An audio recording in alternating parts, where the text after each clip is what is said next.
time, a hot summer day. The place, Lakefront Airport, New Orleans. The story about one of the most deceptive phenomena to plague a pilot, density altitude. This is Harry Bliss, a successful freelance photographer, a private pilot with 473 hours to his credit. Thanks, Charlie. You bet.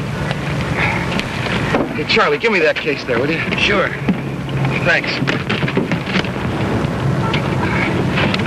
Sure is a lot of gear, Mr. Bliss. Well, that's all of it, Charlie. You know, I never knew it took so much equipment before just to take pictures. Is that right? This is Lois Bliss, Harry's partner, writer and wife. They've been commissioned by a national magazine to do a series of illustrated articles on the West. Honey, you want these pamphlets and things? No, all the charts and stuff we'll need are on the plane. Think I'll take some anyhow, in case I run out of something to read. Women.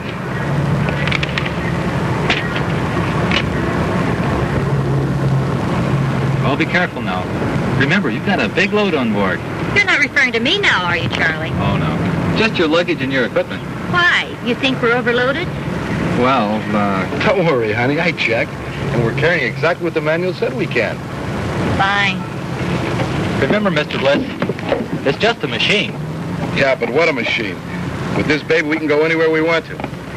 Now, thanks for everything, Charlie. You bet. See you when you get back. Bye, Carol. Goodbye now.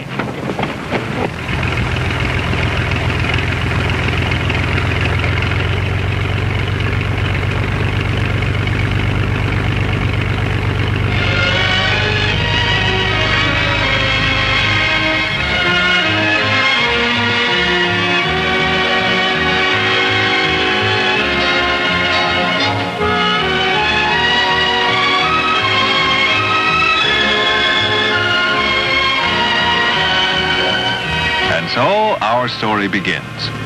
Before it's over, we hope you and Harry Bliss will never forget it. Now, what do you think? That what? Our new airplane, what else? Oh, I think it's great. It's got much more room, even with all the equipment. Yeah? You know, we're carrying 3 times what we did before, and we're just up to gross weight for this baby.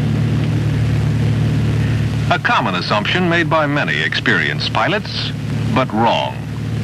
You see, although Harry has made every effort not to exceed the gross weight specified by the manufacturer, he has forgotten to take into account the fact that the performance figures for his aircraft are based on standard conditions at sea level.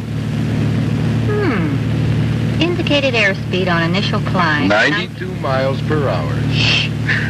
Takeoff. Ground run of 700 feet to clear a 50-foot obstacle at the end of runway. Rate of climb 1,200 feet per minute at end of runway at sea level. Absolute ceiling 20,000 feet. And with performance figures like that, we can fly anywhere. But such is not the case. It's true enough, flying over a state like Louisiana, which is at sea level, at that altitude, the performance figures quoted will generally hold up. However, taking off and landing at airports located at varying elevations above sea level will produce a very different set of conditions. 6 hours and 1 refueling stop later, Harry and Lois arrive at Denver, Colorado. The airport, 1 mile above sea level. The weather a little cool. Harry's landing a little fast but routine.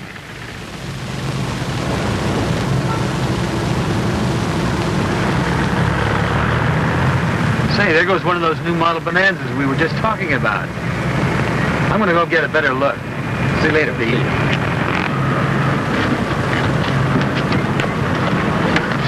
Hi. Hello, Captain Marlowe. I'm with Continental Airlines. I'm Harry Bliss. This is my wife, Lois. Captain. Boy, this certainly is a beautiful plane you've got here. Mind if I look around? Oh, go right ahead, Captain. Thank you.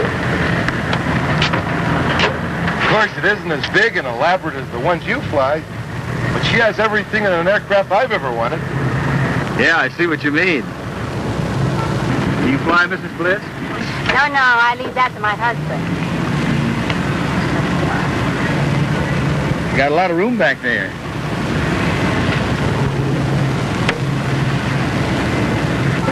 see you folks are from New Orleans. Where are you headed?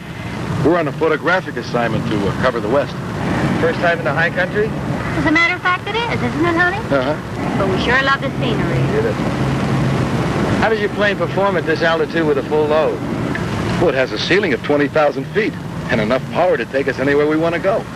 Maybe so. But I find, under the right set of circumstances, the air can be mighty tricky, even with the big jets I fly. Is that right? I'm going to be running along. Mr. Bliss? Mrs. Bliss? Jack Marlowe?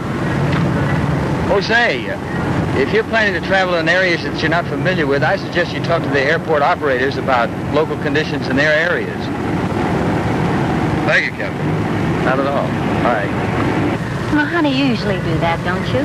Honey, don't worry about a thing. This baby has more than enough power to take us anywhere we want to go. You're the boss. Okay.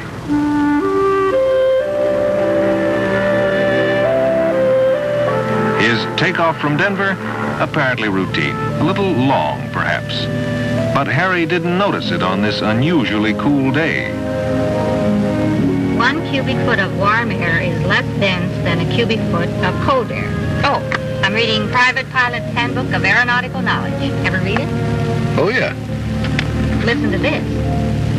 In Denver on a cold day, a small plane may take off with a 1,000-foot run, whereas on a hot day, the air may be so thin that the plane is unable to leave the ground within the space of the available runway. Well, how come? Density altitude. And like some pilots, Harry knew the term. Well, what exactly is density altitude? Well, do you remember when we were on that ski assignment last winter in the Alps? How difficult it was to breathe? Oh, yeah, the air was so thin, I remember. And do you recall when we drove out this way on that rodeo assignment last fall? How the car acted? The higher we drove, the less power we had. Well, the air was thin. It affected the car's performance. Air affects a plane the same way. Are you saying the air is so thin up here we have less power? Yeah. The propeller doesn't have as much air to fight. The wings can't create as much lift, and the engine doesn't have as much air to breathe. Well, what are we doing up here then? Enjoying ourselves. That's why I insisted on a more powerful plane. And with this baby, we can fly anywhere we want to. Really? You read the manual. It's got a ceiling way above anything we're going to fly over, or for that matter, land at or take off from. Harry's next stop, Gunnison, Colorado. Elevation 7,667 feet above sea level. The temperature 46 degrees, unusually cold for summer.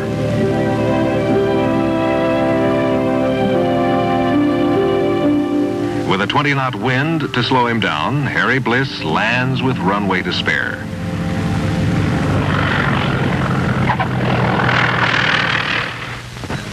However, the following day, Harry finds a different set of conditions, not entirely in his favor. Harry, why are we climbing so slowly? I haven't added all the power. With all the power added, Harry's rate of climb will be only 350 feet per minute, quite a bit slower than 1,200 feet per minute under standard conditions at sea level. The reason? The air temperature today, 20 degrees warmer than yesterday. Harry realizes something is not right, but like some pilots, he can't always sort it out.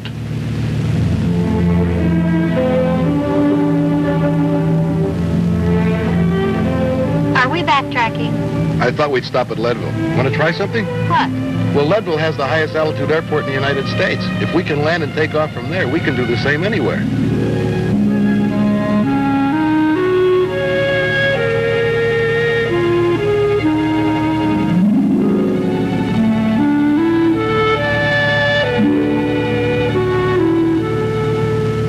Leadville Airport, the highest altitude airport in the United States. Where's the airport? It's over on this side. There, see it? Oh, I see. Elevation 9,927 feet. Length of runway 4,800 feet. Temperature cold, 40 degrees. The wind very light from the north at 5 knots. And with conditions such as they are, Harry makes it without any trouble. The takeoff proved to be just as easy. Oblivious to the part played by a relatively low density altitude, Harry now thinks he can handle any airport anywhere.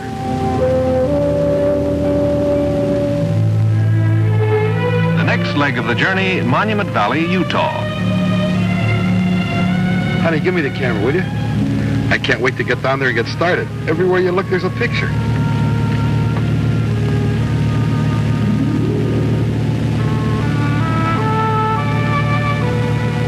Monument Valley, elevation 5,192 feet.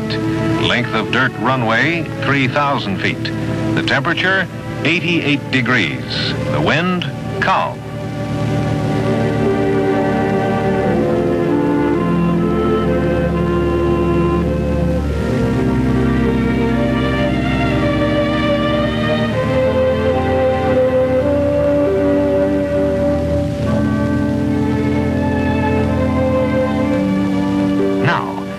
Makes a common mistake.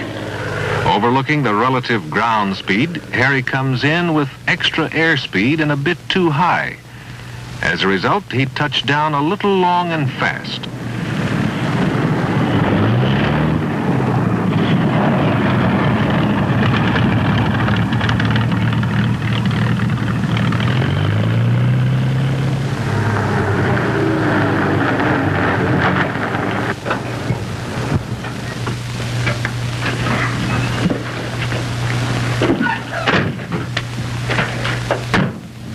Boy, this is great. We can get a million pictures here.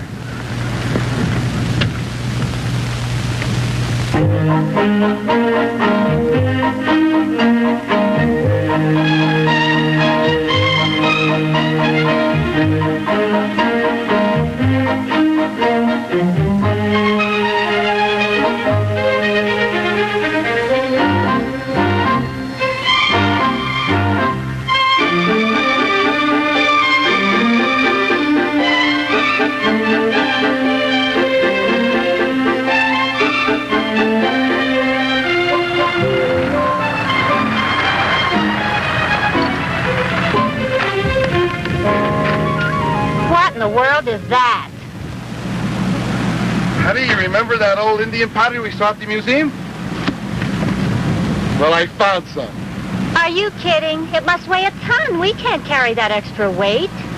Well, sure we can. I figure we've used enough fuel to allow for the extra weight. Darn it! Of all the lousy luck.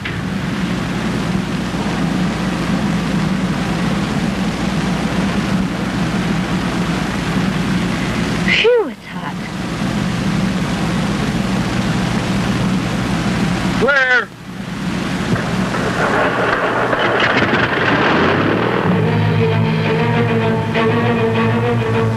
And once again, it's time to leave. However, this time, conditions are not exactly in Harry's favor. The temperature, 100 degrees.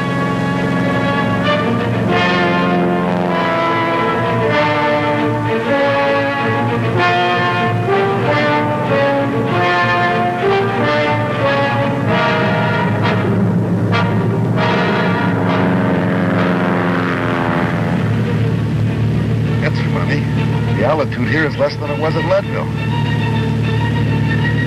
A little too much downwind, I guess. But with all the power on, Harry barely picks up enough airspeed to climb out of the ground effect. Next stop, Page, Arizona.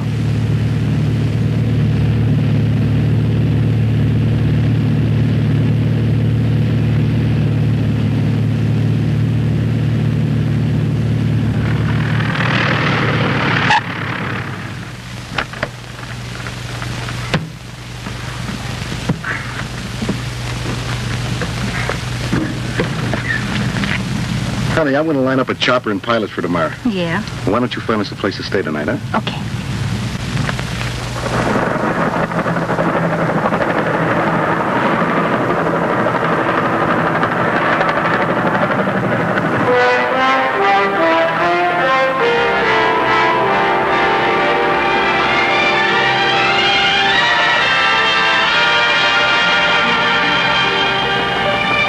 Get closer to that arch!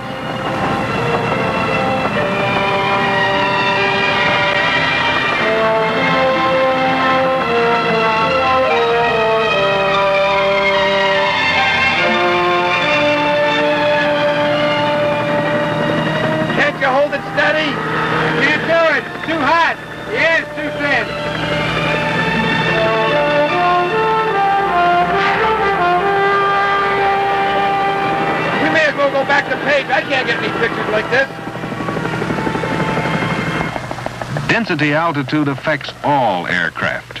Hovering under these conditions was impossible.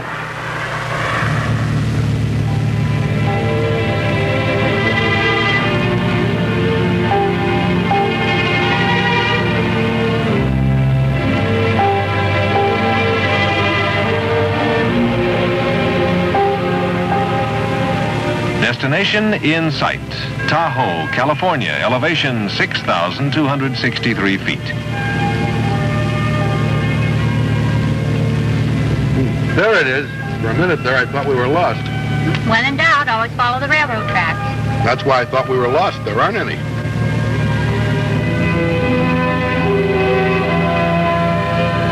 It's sure good to see water and green trees again.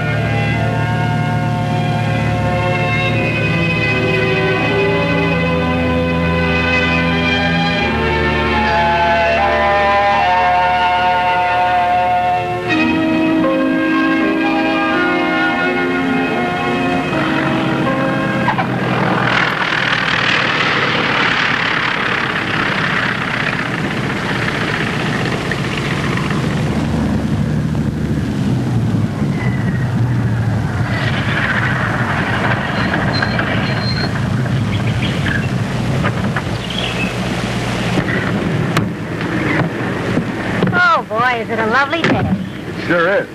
What a beautiful airport.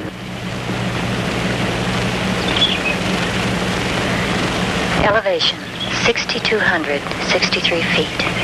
Because of the effects of atmospheric pressure and temperature, the present air density at this airport is equivalent to an altitude of 8,500 feet.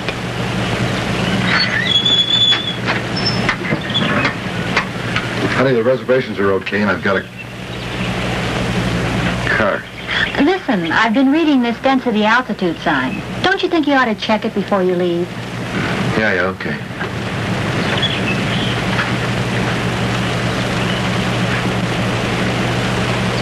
Where'd you get them? Up at Tunnel Meadows. Tunnel Meadows? Where's that?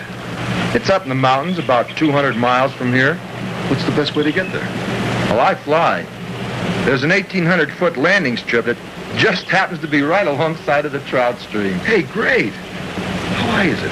9,100 feet. It's not listed on any charts, but it's about 20 miles south of Mount Whitney. Man, you know, I've dreamed of the day I could catch trout like these. I'm sure glad I bumped into you. Thanks. My pleasure.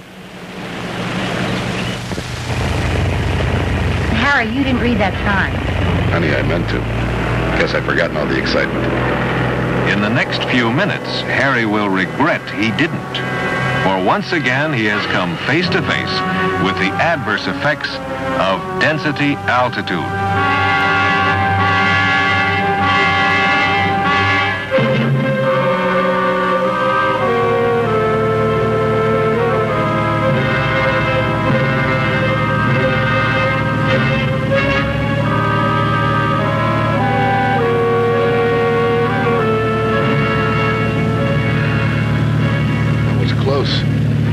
Should have had power to spare. Guess the plane's a little sluggish this morning. Working against him, the density altitude at Tahoe this day decreased Harry's rate of climb more than he ever expected. But Harry never seems to learn.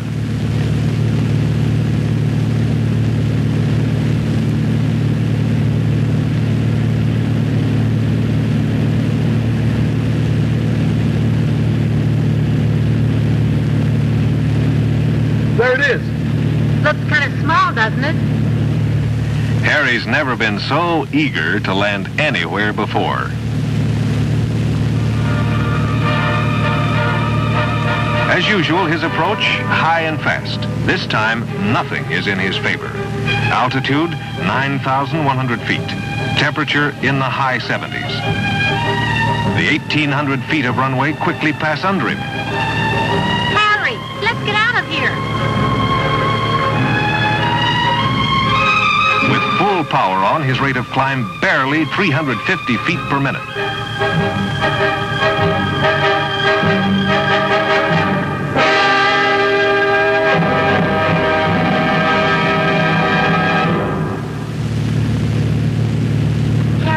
Look over there. There's an airport. Let's land and calm down a little bit.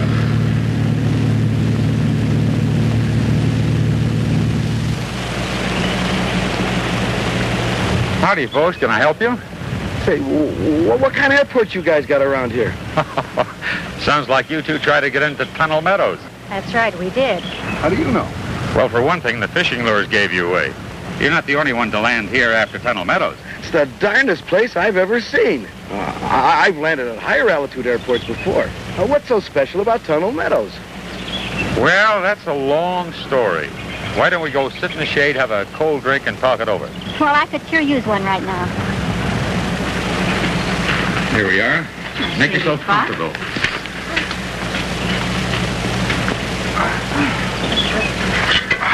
You know, you couldn't have picked the worst possible time to go in there, even if you tried. What's so bad about 2 o'clock in the afternoon?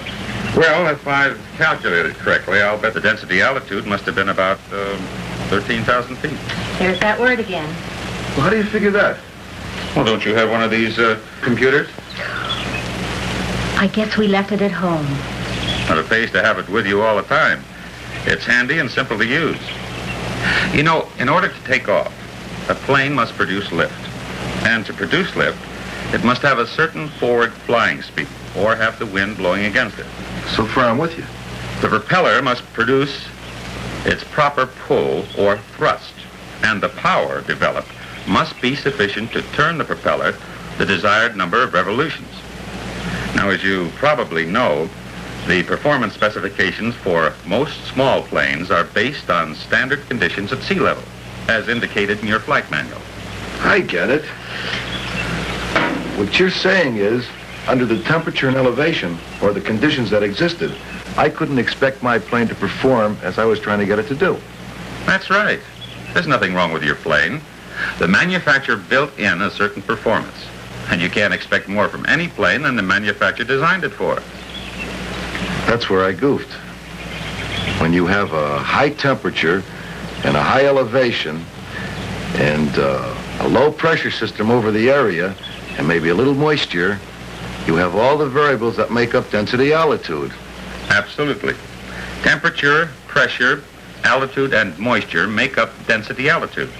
Your computer will help you determine it, regardless of your altitude. You know, we're lucky. If conditions had been other than what they were at all of our other stops, oh boy, we'd have been in real trouble. That's right. Never let the performance you get from your plane when the temperature is below standard lull you into a false sense of security. Watch out for those warm days when they come around.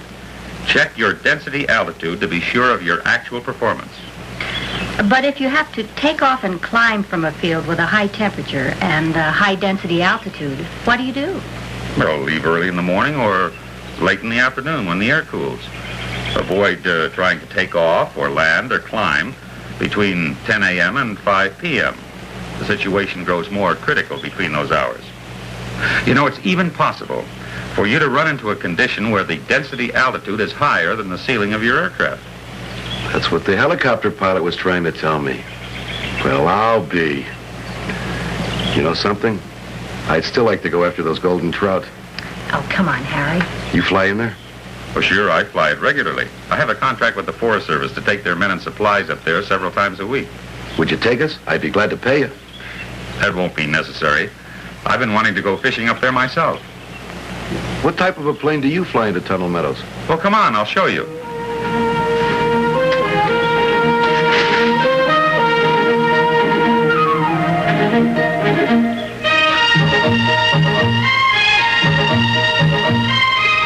Well, there she is. You must be kidding.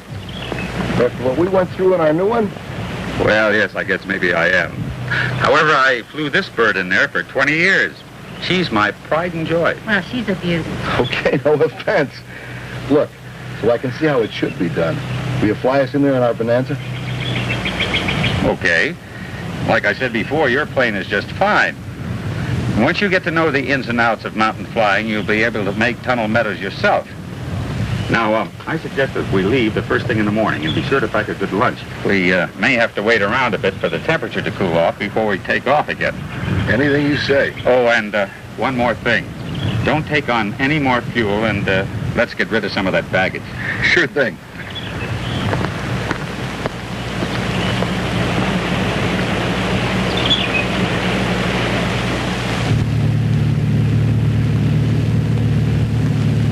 The temperature at Tunnel Meadows the next morning, 50 degrees. The wind, southwest at 12 knots. With the density altitude performance computed, Otis shows Harry how.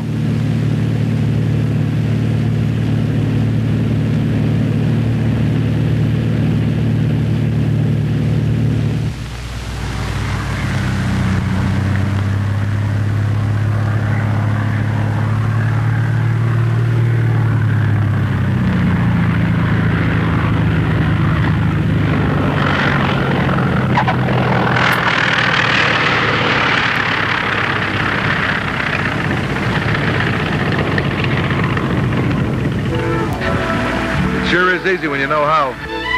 Yeah. When you're flying an area that you're not familiar with, it always pays to take along an experienced pilot, at least once, before you try it yourself, especially in mountain country. Well, I guess I just got a little overconfident. Well, you're not alone. A lot of pilots make the same mistakes, especially regarding density altitude. They seem to feel it's something that only happens to the other guy.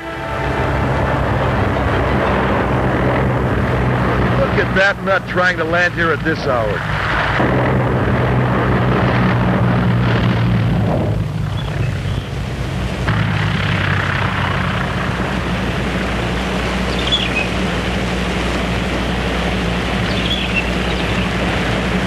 Here, I'll be right back.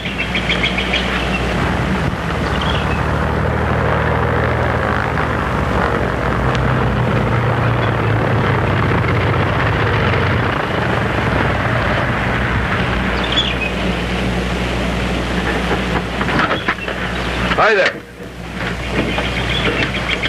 You okay? I'm all right. I'm all right. Well, when I finally got it on the ground, the only thing I could think to do was to keep it on the ground and brake to a stop. Well, you were lucky this time. Density altitude didn't get you. What's density altitude? Well, the temperature is way above normal.